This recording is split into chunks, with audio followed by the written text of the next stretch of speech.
Hey everyone, on the bench today we have an 8L90. This one is out of a 2018 GMC Sierra 1500 with the 5.3 liter engine. The client complained about a shuddering, a vibration when driving, and a couple harsh shifts. I had the transmission rebuilt a couple years ago. As you can see, it got a pretty rad paint job. They got a little overspray there in some places. Not very precise. So, yeah, it was rebuilt a couple years ago. They put a converter in it. This brand of converter I'm not too fond of, but that's what they used. And the customer did tell us that the price we quoted was about double what he paid to have it done originally. So I'm going to use this as kind of a warning and public service announcement that you get what you pay for. You get what you pay for is a very legitimate statement when dealing with automotive repair. Now I haven't opened this up yet. Just pulled the converter out. 8L90's got a bad rap. GM had a lot of problems with them. They couldn't make them work. They're not terrible units. The actual gear train part is really robust and reliable. The valve bodies were all of the problems come in. And once you figure out how to fix the valve body, they work great. And with a little bit of tuning calibration in the PCM and the TCM, they're very good units. Problem was GM kept throwing the same valve body engineering back in it, and the aftermarket actually figured out a way to fix them a little more efficiently, and that's what we use here.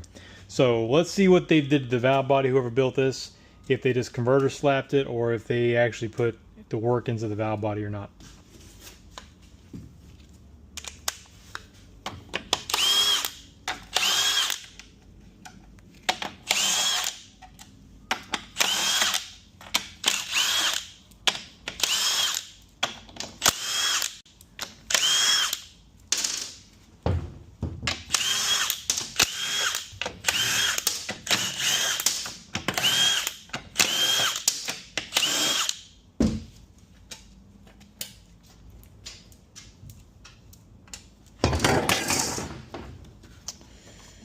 All right, that was fast. Let's see here.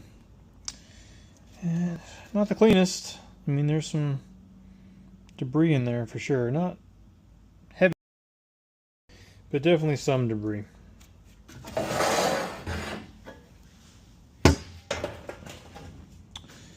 Filter off. All right, oh, what's this? A bolt not tightened down. Okay. You know, it happens, I guess. So this one's gonna have a main. Nope, this is the early style harness.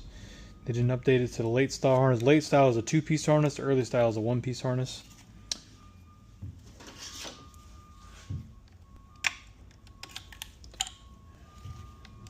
So we'll need to take this entire harness loose before pulling the valve body.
Alright, we should be all of the 8mm hold the valve body on. No, I am wrong. It's these bolts here.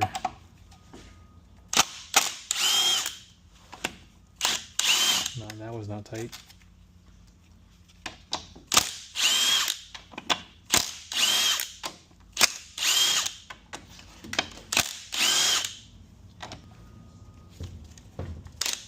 That wasn't tight either.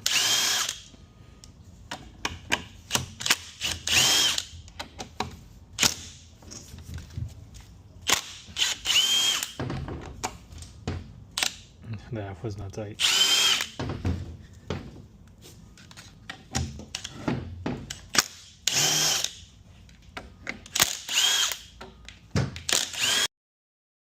So there was at least, looked like 3 of the bolts that hold the valve body to the case were not tight. Now that's important because, I mean, there's passageways that feed between the valve body and the unit to make it work properly. So if you have a loose bolt that's not torqued properly, that can cause a leak. Maybe a small leak, but still a leak, and can degrade the performance of the transmission over time. So we get this pump gear off. There's a little clip back here. We pull it out, pull it towards us. That'll come off. Now the valve body should come off. Get our manual valve disconnected there. And we still got a hanger.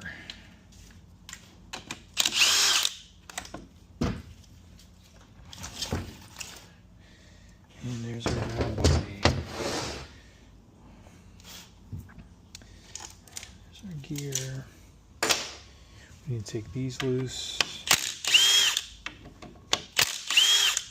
because we need to slide the extension housing off the back.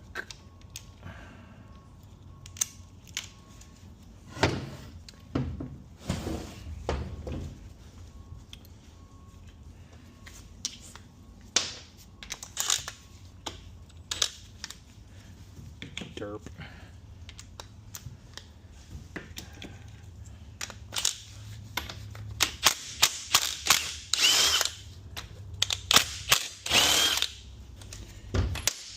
Got those tight.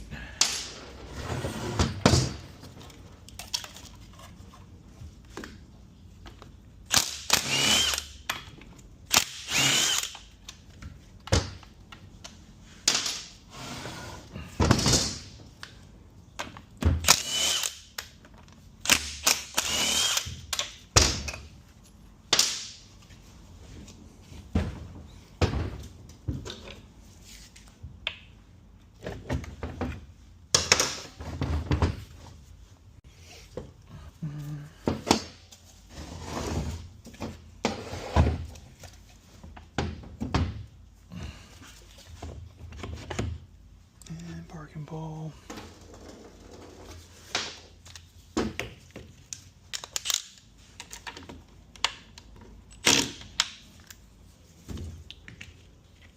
Guess you're 14. Interesting. Oh, I'm 13.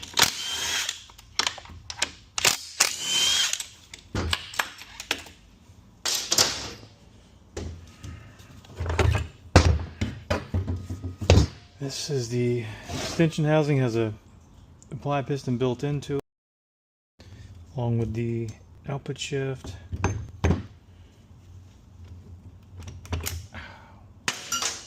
I'm gonna need that.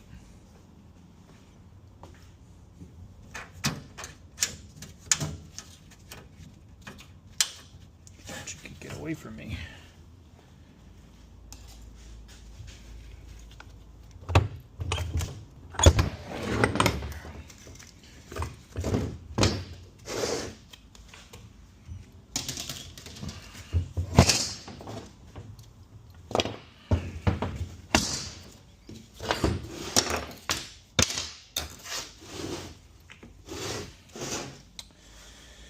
Alright, and then I'm going to pull this cover out. It's a bit of a pain to get out.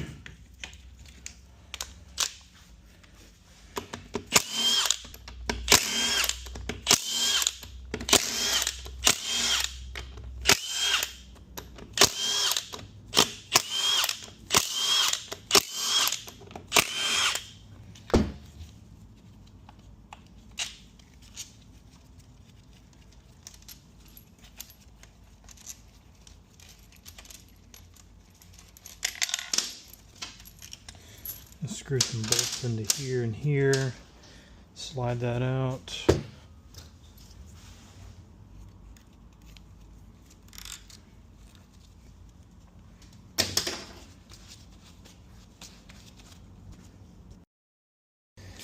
Alright, cover's off, and this one has an off-axis pump like the 10-speed I tore down earlier. And the pump sits inside the valve body here. It's made into the valve body. And this is the support, converter support. Pump drive sits there with a chain.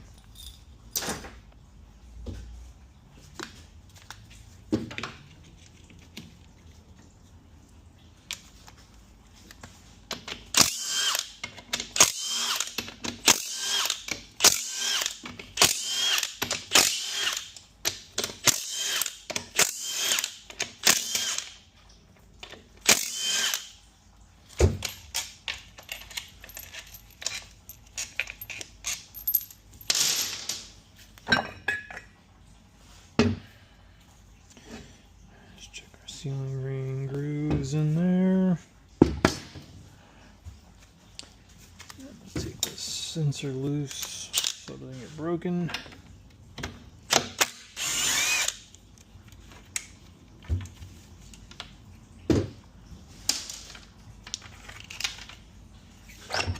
Alright. Let me get a look at those real quick.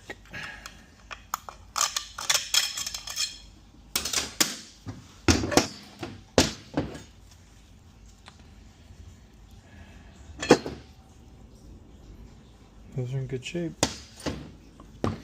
They look like they may have been replaced. They don't. Looks like they may have been replaced. Which is, you know, a critical part of rebuilding a transmission, but there are more than one component you need to address. Put drum.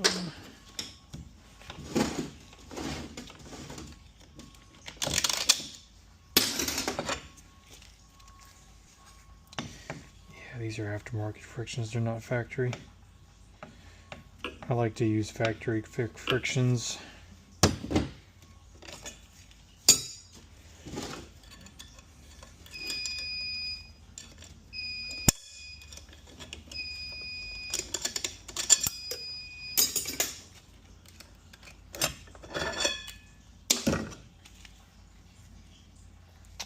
So someone did toss a set of frictions, looks like steel plates in here when they rebuilt it, so it's indicative of someone actually being in here. Planetaries. Drive shell, planetary.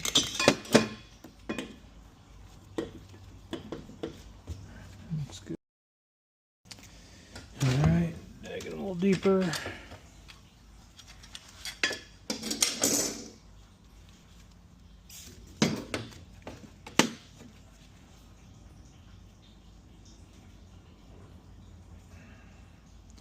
I don't think this is replaced. That's typically replaced during with an overhaul kit. Strange.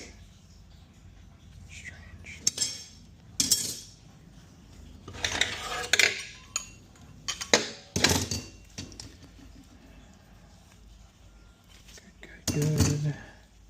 Got one set down there.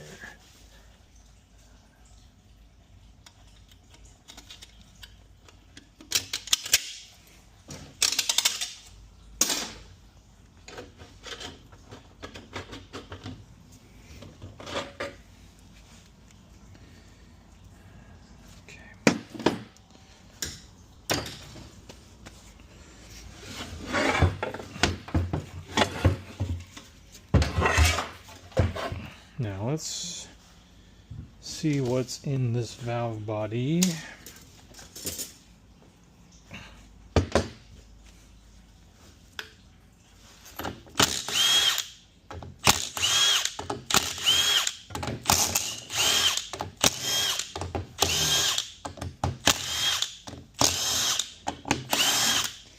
Not tight.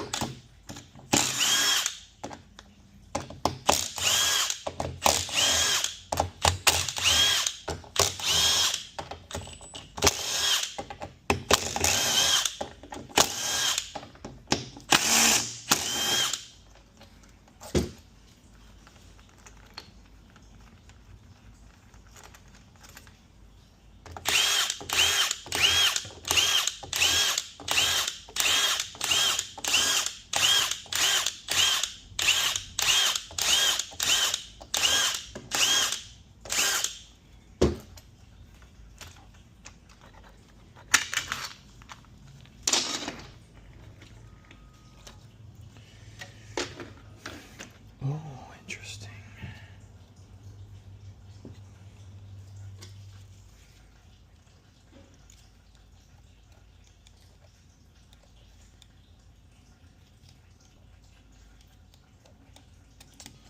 Something's off about these.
O-ring trap between the valve body.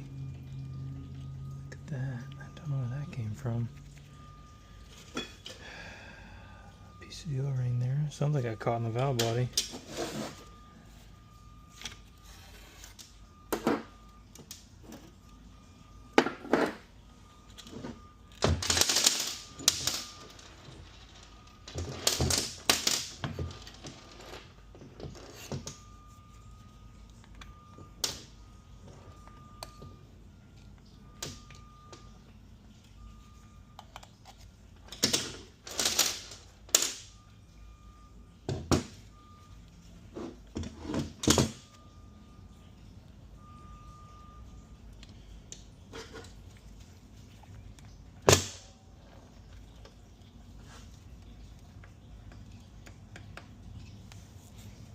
Factory pulse dampeners.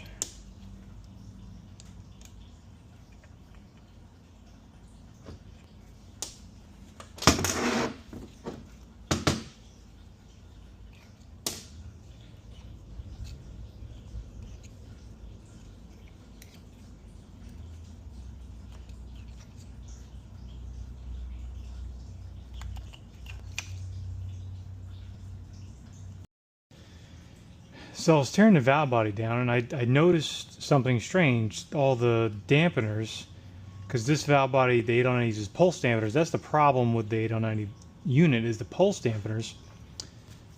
These little bores here, they have springs and dampeners in them, like little tiny accumulators, and they wear out, and they cause pressure loss. And that's what gives you all the shift complaints, converter shuttering, things like that. And they tore that valve body down, someone's been into, and all the pulse dampeners are facing up.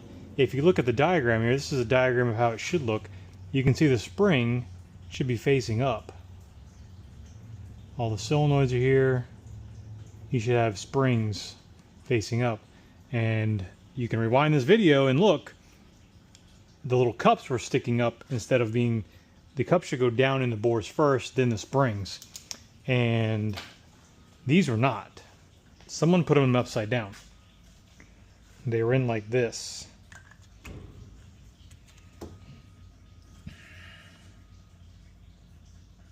To my knowledge, that's incorrect. I have not seen anybody in the industry turn these things the other way. Maybe someone just brain farted. I've done some research and see if there is some kind of trick they use, but I don't, as far as I know, the dampener should go in this way. The spring should face up. And what happens is these bores wear out and will cause all kinds of problems. But being upside down could cause a host of problems on its own. So I'm going to have to dig into that. That doesn't look right. I think that's our smoking gun. These are put in upside down, which likely, because these absorb a lot of the ups and downs of the pressure spikes, and without that, it's putting undue stress on the rest of the unit. Likely the converter took most of the hit, is why it was shuttering so soon. So the converter is definitely damaged. We saw the debris in the pan. I don't see anything in the clutch packs of the gear train that would cause that kind of debris. So I'm betting the converter took most of the damage with these dampeners being upside down, and that was likely causing shift complaints as well. I'm surprised this truck shifted without much complaint for 2 years. Maybe he just lived with it. I don't know. And then there's the O-ring we found lodged inside the valve body, smashed in there. I don't know. But it's the attention to detail. You know, there's a lot of little things you have to put together correctly for the unit to work and last a long time. And if you don't pay attention and you mess things up, you can severely shorten the life of the transmission.